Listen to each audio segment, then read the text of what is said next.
Three unforgettable names in the music industry are Sting, Andy Summers and Stuart Copeland, also known together as a band, The Police, Message in a Bottle, Roxanne, So Lonely, Bring on the Night, great songs we enjoyed for many years and I'm still enjoying, but what many people don't know is that Andy Summers also was a passionate and highly successful photographer. But first things first, let's start from the very beginning.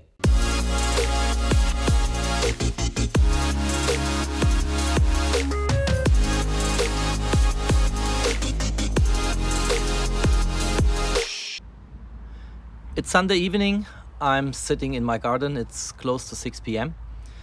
By the way, if you hear cowbells in the background, welcome to Switzerland. It's very much the countryside where I'm living here, very close to Zurich, but still very much countryside. So we have these bells from time to time and also some background noise, but it's actually one of the intentions I have with that video, testing out the iPhone 11 Pro with all different situations and settings in the camera, on photo and video.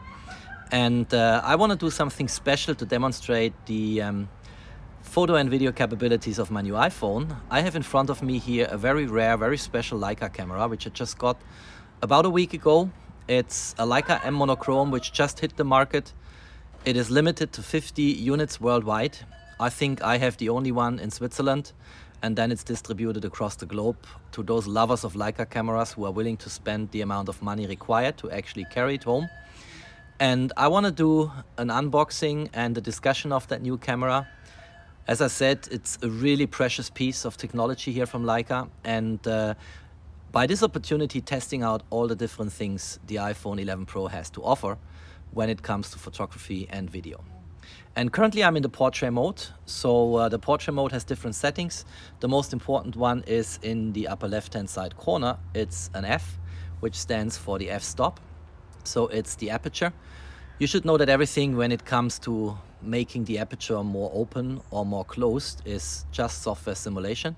So this has nothing to do with optical qualities you get in classical lenses on DSLRs or DSLMs, but it's doing a pretty nice job. And now I'm at an f-stop of 4.5. I can actually make this wide open to 1.4. And then you see the background gets very blurry. And by the way, if you tap with your finger on the background, then focus is catching up and everything becomes sharp. And if you tap with your finger again on the foreground, it's getting only the object in the foreground sharp and all the rest, the background is very blurry. Now, if you close the aperture on the right-hand side in that slider successively,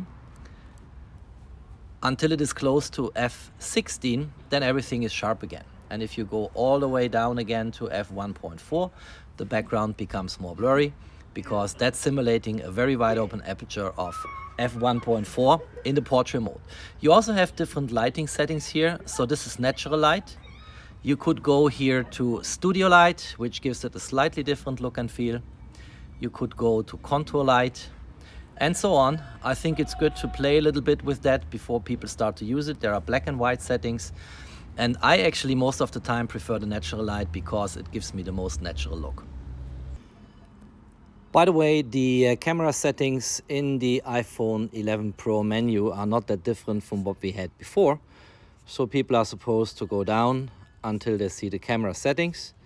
This is in the multimedia section here, which starts with music and goes down to Game Center. You tap on camera and then you get all kinds of settings here. So you can choose a grid on and off. I have it typically on. This gives me some orientation for the image composition and the rule of thirds. You can have the video settings here. So you see it's 720p HD at 30 frames, 1080p. You have 4K at 24, 4K at 30 frames per second, and 4K at 60 frames per second, but that's in the high efficiency mode. And some people might have with their computers some compatibility issues. So I recommend to keep this at 4K at 30 frames per second. And I'm going to use this now to start the unboxing of the camera, but then I will switch to the time-lapse mode and will of course announce before, so people always can follow me what exactly I'm doing with my iPhone 11 Pro here. So let's start the unboxing. When you have that background noise, the cowbells, things like that, one intention is also to test the audio quality of the new recording options here in the iPhone 11 Pro. So the first thing I have here to show is a display protector. which I typically use on cameras if they are special and rare. There is an UV filter here, which I use on top of the lens because it's a very special lens. And now let's open this up and let's see what's inside the box.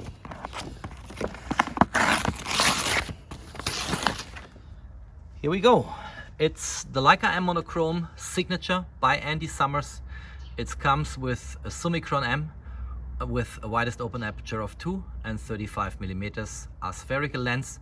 Very nice. I'm very much looking forward to get this out of the box here, to have a first look at it and to see what kind of specialty I purchased here. Of course, I've seen it before on media releases and press photos of Leica and absolutely wanted to have it. But now when you have it real life in your hands, it's of course a very special feeling and emotion. I switch now to time-lapse mode and will also comment briefly on the resolution and alternatives we can use, and then, you know, have quite some speed when unboxing and placing all the things I find in the box on that table in front of me.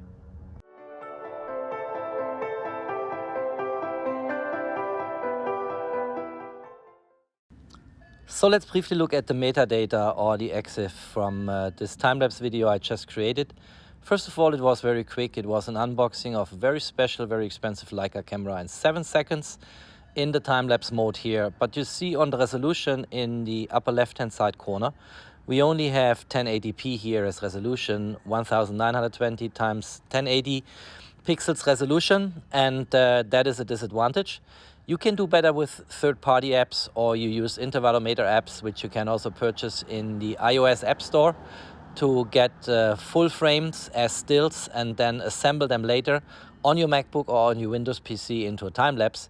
And I demonstrated this in the past for Android phones, how to do that, which then creates nice 4K time-lapses. If you do it in the phone, have it processed in the phone here on the iPhone 11 Pro, it only gives you a 1080p resolution, and that reduces, of course, your options in post-processing and also your production quality.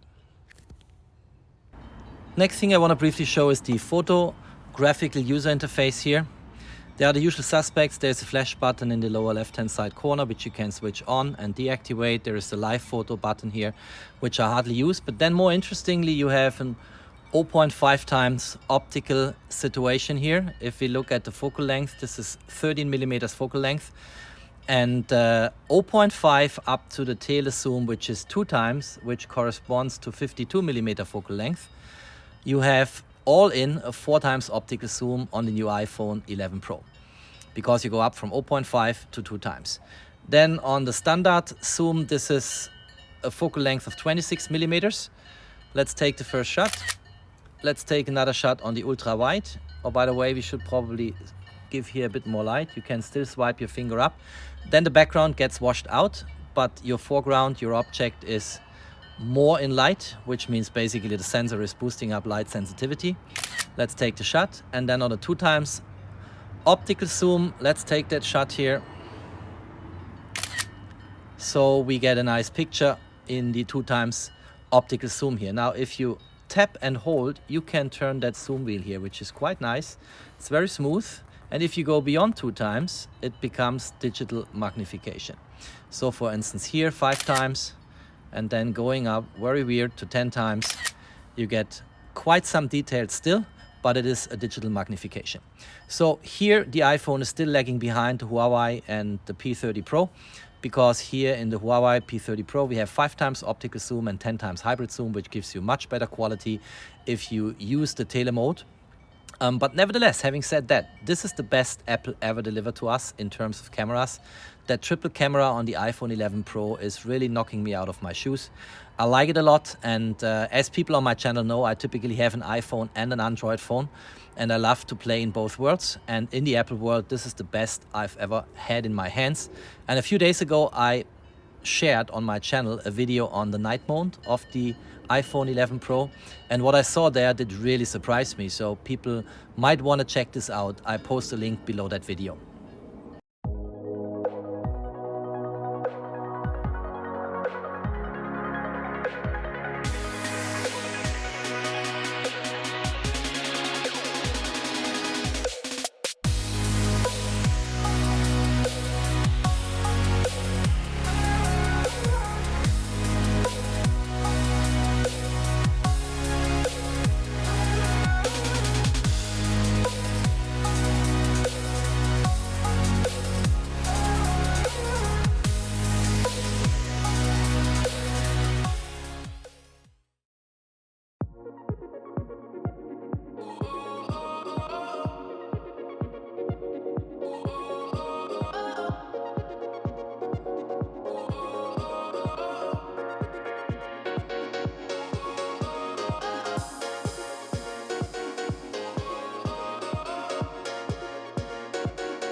So by now it is really dark, and what I want to try next is to shoot the special Leica edition here from the M Monochrom in darkness using the night mode of the iPhone 11 Pro.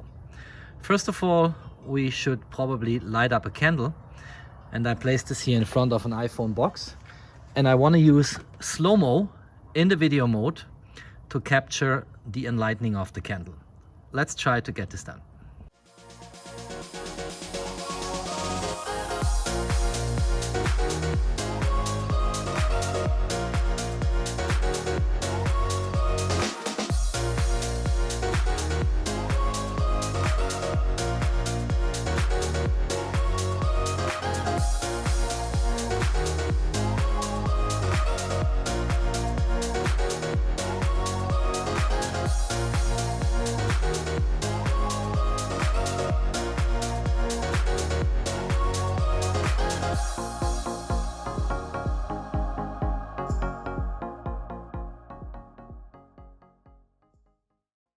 It just starts to rain, unfortunately, but we'll get this done quickly.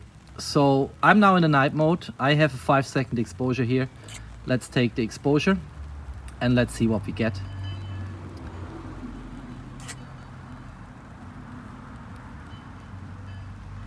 Quite nice. And you see here, very sharp picture, very good, only candlelight in total darkness. But maybe it's now time to get the candle off. And now you see here, we can still have 3 seconds. We can go up to 28 seconds if we want. And let's try to get this shot done here. 28 seconds.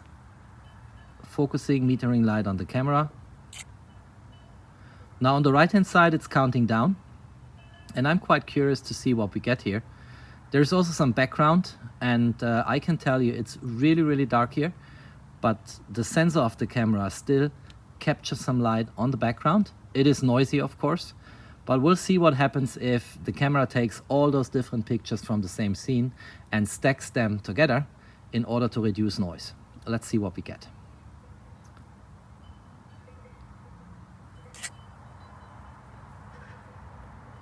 Okay, I think this is impressive. So here's the candle. You can even see part of the sticker here. You see here the Leica Special Edition. You even see the structure on the wood. Quite nice. I'm not sure if we can do this also in tele mode. So let's zoom this up. Yeah, the night mode also works in tele. It looks very noisy now. But let's see what we get if you use the night mode. We go up to 10 seconds, 28 seconds still.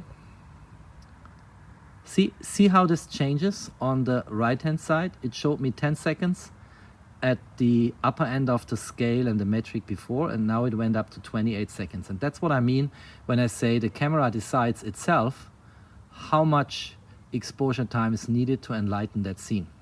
And if it is a bit more bright, you know, for instance, I don't think I can simulate this here, but if it is more bright, you saw it now jumping again between 28 and 10 seconds. You see that?